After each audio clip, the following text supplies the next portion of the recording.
जैसे उसे तेरे पति को मारा था ना, वैसे ही तुझे भी निपटा दूंगा। इसलिए जैसा बोलता हूँ वैसा कर।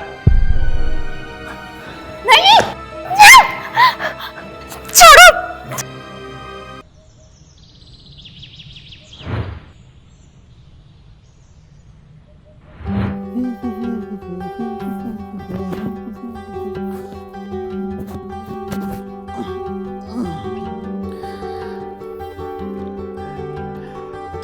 संजू,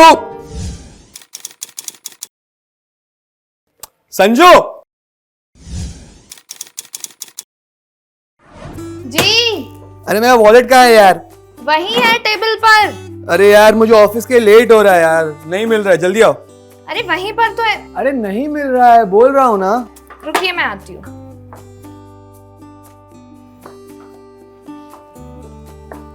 ये क्या है? कहाँ होगा? मुझे वॉलेट थोड़ी चाहिए, मुझे तो तुम चाहिए। अच्छा, अब देर नहीं हो रही है? लग रहा है तबीयत थोड़ी खराब हो रही है, ऑफिस जाना कैंसिल कर देता हूँ, ठीक है? कोई जरूरत नहीं है, ऑफिस जाइए, अब जो होगा रात को होगा। अरे अब रात का इंतजार नहीं होता, समझो समझो बात को। भैया, आप मुझे कॉलेज ड्रॉप कर दोगे क्या? Perfect timing. हाँ बेटा, कर देता हूँ। हाँ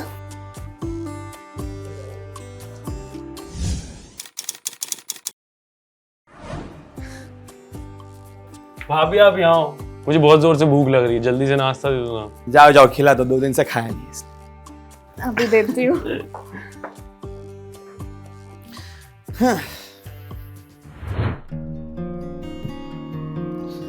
अरे संजू,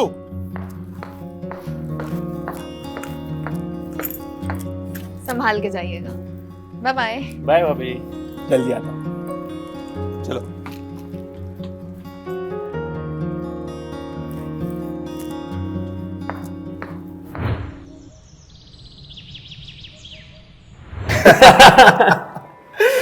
अरे मैं तो बताना ही भूल गया, आज का प्रेजेंटेशन बहुत अच्छा रहा, सबको बहुत पसंद आया और प्रमोशन के भी हाई चांसेस हैं। बॉस को एक चीज पता चल गई कि मेरे डिजाइन सबसे बेस्ट होते हैं। इससे अच्छी और क्या बात हो सकती है? लेकिन आपने मॉन्टी के लिए भी कुछ सोचा है या नहीं?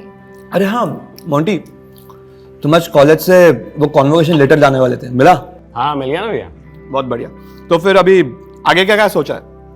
कि बस यही आवारागर्दी करनी है? नहीं मतलब 3 साल के ग्रेजुएशन को तुमने 5 साल लगा दिए, थोड़ा सीरियस हो जा भाई। अरे मॉन्टी, मॉन्टी खाने पर से ऐसे नहीं उठते बेटा। आपको अभी उससे ऐसे बात करनी जरूरी थी। इसमें क्या गलत बोला मैंने?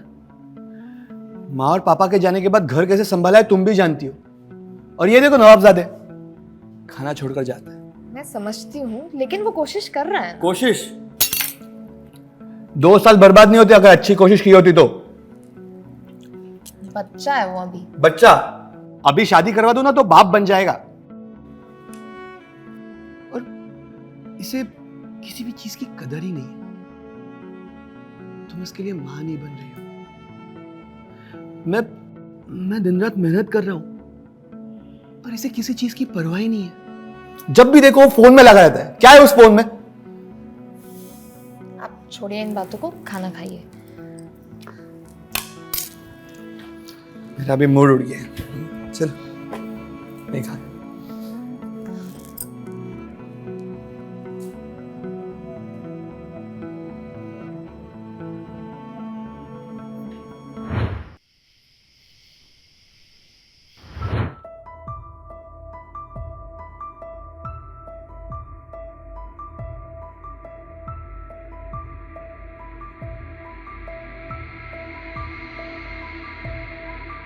क्या कर रहे हैं अभी? चलिए अभी सो जाइए। अरे काम नहीं कर रहा हूँ, वो मोंटी के डॉक्यूमेंट्स देख रहा हूँ। सोच रहा हूँ कि उसे भी ऑफिस में अपने साथ काम पे लगा दूँ। मैंने बात भी की तिवारी सर के साथ, शायद कुछ ना कुछ हो जाएगा। ये तो बहुत अच्छी बात है, लेकिन आज आपने उसे खाना खा सुना दिया। हाँ यार, मुझे भी ऐसा ही लगता है। वो क्या है ना, माँ और पापा के जाने के बाद वो मेरे बेटे जैसा ही है, और इसी वजह से तो हम बच्चा प्लान नहीं कर रहे। मैं उसे चिल्लाना नहीं चाहता, बस चाहता हूँ कि वो अपनी जिम्मेदारी समझ जाए। आप अपना दिल छोटा मत कीजिए, वो बहुत समझदार है, समझ जाएगा, अपना ही बच्चा है। ठीक है। हम्म।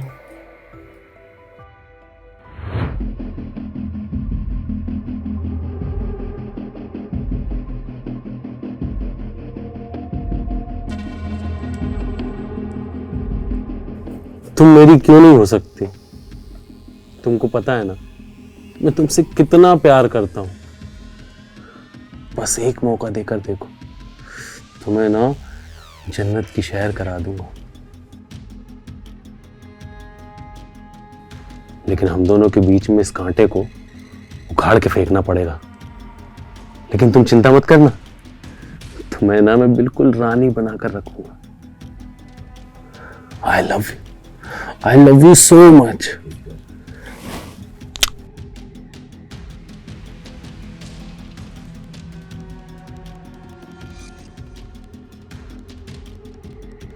एक तरफ राजेश का अपने भाई के प्रति प्यार और चिंता से रातों की नींद उड़ी हुई है, और दूसरी तरफ मोंटी जो अपने ही माँ समान भाभी पर नजर डाले बैठा है। ऐसे लोगों को आप क्या कहेंगे? क्या ऐसे लोग सच में भरोसे के लायक होते हैं? क्या ऐसे लोगों पर हमें भरोसा करना चाहिए? क्योंकि ऐसे लोग तो आस्तीन के सांप से भी भयानक होते हैं।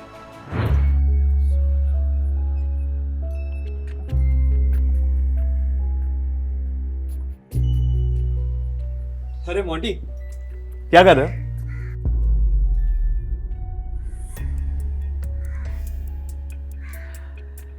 देख रहा हो तुम बहुत दिनों से हमारे साथ खाने पे भी नहीं बैठते, बहुत उदास से रहते। देखो, मैंने ऑफिस में बात कर ली, कल से तुम मेरे साथ ऑफिस में आना। काम बहुत ही आसान है, और कुछ नहीं समझा तो मैं तो हुई ना। अरे अब भी खुश नहीं हुए? ठीक है, मुझे पता है तुम्हें खुश कैसे करना है।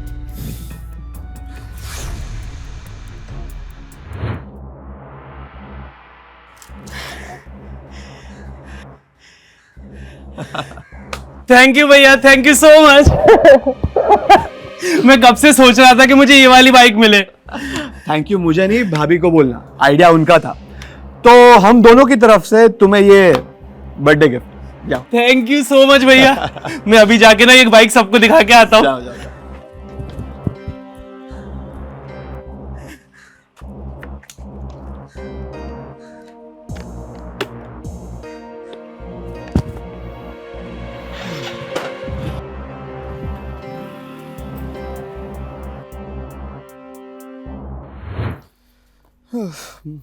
Monty, Monty. हाँ भैया। अरे हाँ मोंटी, सुनो। हाँ ये लो, कार सर्विसिंग को दे देना। शायद से उसमें ऑयल लीक हो रहा है और ब्रेक भी अच्छे से नहीं लग रहे, तो दोनों दिखा देना। ऐसे कैसे? कल तक तो ठीक थी। अरे मशीन है, कभी ठीक होती है कभी नहीं होती है, उसका क्या कर सकते। पर अब आप ऑफिस कैसे जाएंगे? कोई नहीं, मैं कैब से चले जाऊंगा। और हाँ, तुम याद से सर्विसिंग को गाड़ी दे देना, ठीक है? और संजू, मैं घर पे शायद ना आ पाऊँ, क्योंकि मुझे ऑफिस के बाद नया प्लान देखने जाना है, तो लेट हो जाएगा मुझे, और फिर मैं वहीं रुक जाऊंगा क्योंकि वहाँ पे ट्रांसपोर्टेशन फैसिलिटी अवेलेबल नहीं है। अरे भैया, आप मेरी ये बाइक की चाबी ले जाओ ना, बाइक ले जाओ, फिर दिक्कत ही नहीं है। आप बाइक ले जाइए, ये सही रहेगा। हाँ, ये अच्छा रहेगा। तो फिर मैं ऑफिस का काम निपटा लूंगा और वहाँ जाके जल्दी से वापस आ जाऊंगा। ठीक है? चलो मिलते हैं।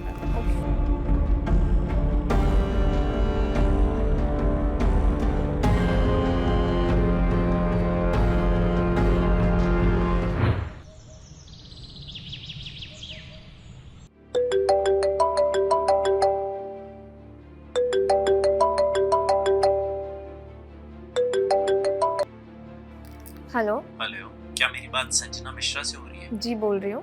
जी, वो आपके पति की एक्सीडेंट में मौत हो गई है।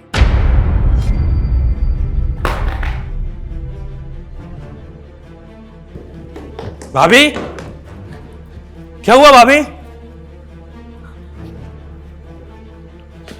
भाभी, हेलो। राजेश जी की एक्सीडेंट में मौत हो गई है। लोकेशन भेजता हूँ, आप लोग आकर बॉडी कलेक्ट कर लीजिए। हाँ हम आ रहे हैं। भाभी भाभी भाभी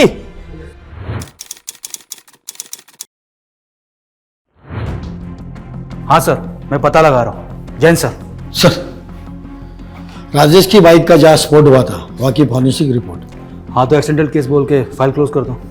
लेकिन सर ये आपको देखना होगा।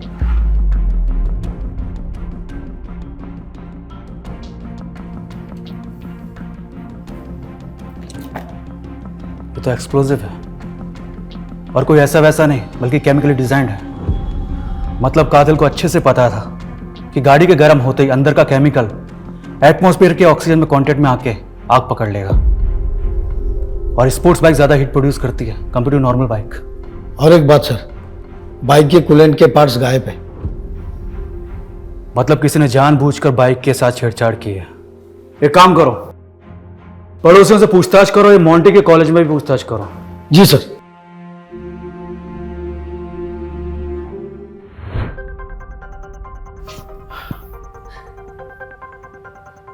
प्लीज संभालिए खुद को। आपके पति के साथ जो भी हुआ उसका हमें बेहद अफसोस है। उनकी किसी से कोई दुश्मनी या झगड़ा?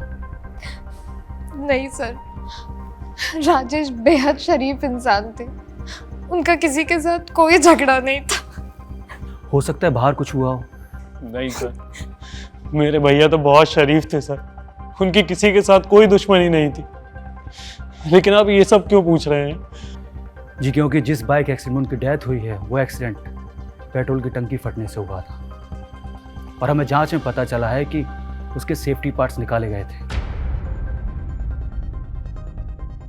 लेकिन सर बाइक तो एकदम न्यू थी सर। हमें भी शक है कि एक्सीडेंट है, बल्कि एक प्लांट मर्डर हो सकता है क्योंकि हमारे पास चली हुई बाइक के अलावा और कुछ नहीं है। वैसे वो बाइक आपकी थी ना? हाँ सर, वो बाइक भैया ने मुझे गिफ्ट की थी और उनकी किसी के साथ दुश्मनी नहीं थी सर। पता नहीं सर, हमारी किस्मत खराब है जो उनके साथ ये सब हो गया। ठीक है, फिलहाल हम चलते हैं। अगर आपको कुछ पता चले तो हमें इन्फॉर्म कीजिएगा।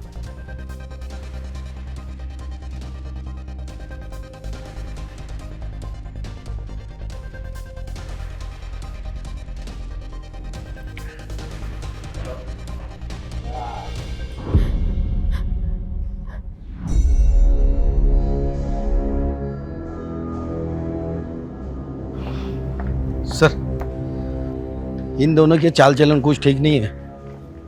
बिना सबूत के हम कर भी क्या सकते हैं? सर, हो सकता है इन दोनों ने मिलकर कुछ गड़बड़ की होगी। नहीं, ये पॉसिबल नहीं है। चलो देखते हैं कितने दिन तक ऐसा चलता है। इन पर नजर रखो। जी sir.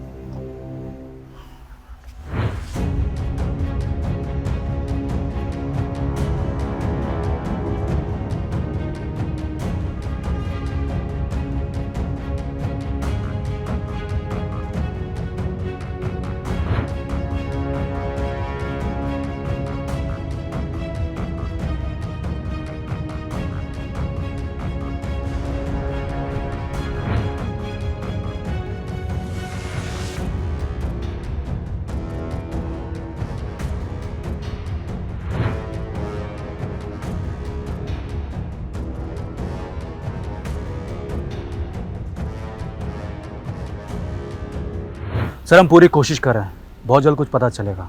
Okay sir. Jain sir. Sir, हमने आसपास पूछताछ की। पड़ोसी ने उसके बारे में ऐसा बोला कि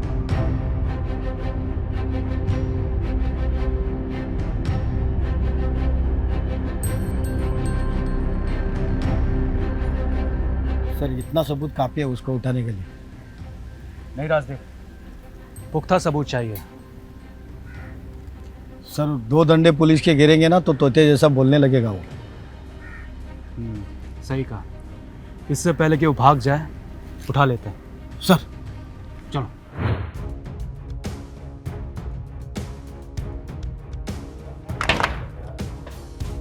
संजू, डार्लिंग संजू, कहाँ हो? संजू, बाहर आओ ना। मोंटी,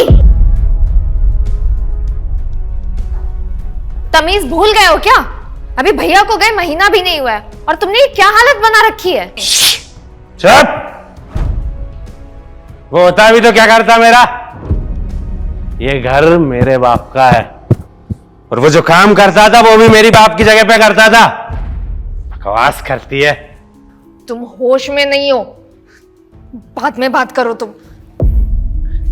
जी तो होश में आया हूं मैं। छोड़ो मुझे वरना मैं पुलिस को बुला लूंगी। अरे हट पुलिस, क्या बिगाड़ेगी मेरा?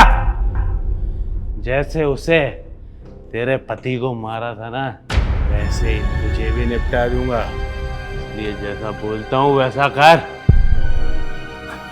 नहीं, छोड़ो।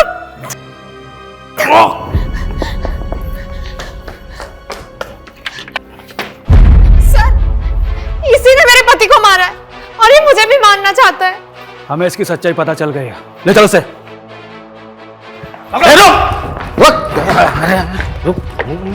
इधर बात है। हाँ? चल।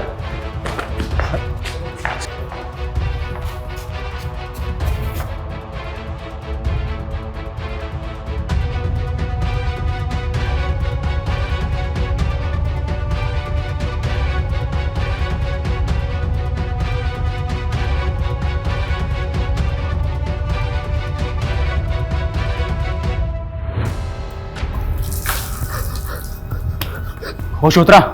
अब बता, राजेश को क्यों मारा? बोलता है कि लगाओ। बता दो सर, बता दो। सर मैं हमेशा से उससे जलता था। पापा की जॉब भी उसको मिली और संजू जैसी लड़की भी उसको मिली। मैं संजू से बहुत प्यार करता था सर। उसे सब अच्छी चीजें मिली और मुझे उसकी इस्तेमाल की हुई चीजों के अलावा कुछ भी नहीं। पहले मैंने उसकी कार खराब करने की कोशिश की लेकिन मैं उसमें कामयाब नहीं हो पाया। फिर मैंने मौका देखकर बाइक के स्पीडोमीटर में एक्सप्लोजिव लगाया। जैसे ही स्पीड 50 से ज्यादा होती है और वो फट जाता।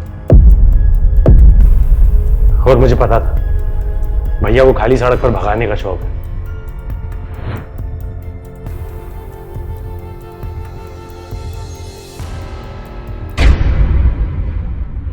तो देखा आपने कि ईर्ष्या इंसान से क्या क्या करवा सकती है। एक बेहद नॉर्मल दिखने वाले परिवार में भी ऐसी कोई वारदात हो सकती है। लेकिन इस कहानी से हमें यही सीख मिलती है कि चाहे आप लाख कोशिश कर लें, जिनकी सोच और मानसिकता छोटी होती है वो कभी बड़ा सोच नहीं पाते।